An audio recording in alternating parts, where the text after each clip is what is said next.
Hello and welcome to your overview of the GiftAid Declaration screen. From the main donor screen, choose a donor and click this little handshake GAD information button here. This opens up your main GAD screen where you can view and edit any information previously been entered for this donor regarding their GAD. On the top left here we have the usual little menu. If you need to go back to the main donor screen, you can click this link here in the breadcrumb menu, or you can click this back to list arrow here. Over in the top right we have a green save button. If you make any changes to any fields within this screen, nothing will be saved until you click this green button here. Underneath here we have a grey banner. This details the donor's GAD you are viewing or about to edit. Underneath here, the GiftAid number. This is the main reference number and is unique for this donor for the current financial year, and this cannot be edited. Underneath we have type. This can be set to standard, one-off or sponsor. Here it's set to standard. Next we have the folio or envelope number. This is set at the start of each financial year for every donor. Donors can be renumbered annually, and the little star indicates that this is a mandatory field for input, so the save button up here won't be clickable if for any reason this field is left blank.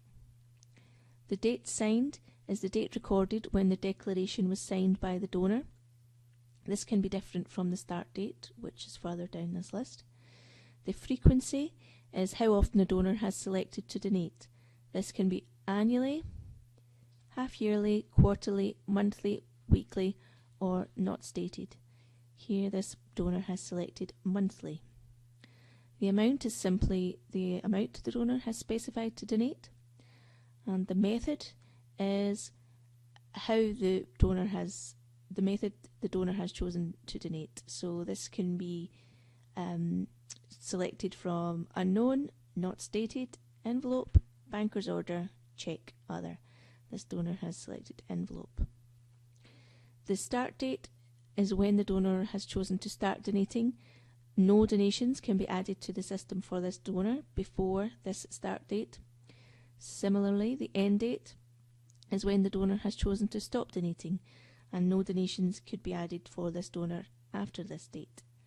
An end date can also occur when a donor is terminated or deleted from GiftWise. The date received is simply the date that the GAD was received to the parish from the donor. Underneath we have a couple of checkboxes. The GiftAid checkbox must be ticked if the donor intends for any donations to be eligible for GiftAid. And the oral declaration box must be ticked if the donor has given oral notice of their GAD. Lastly, we have a field for any relevant notes. Once you have edited any of this information, remember you must always click the green save button. This will finalise any changes you have made within GiftWise Online. That was your overview of the GiftAid Declaration. Thanks for watching.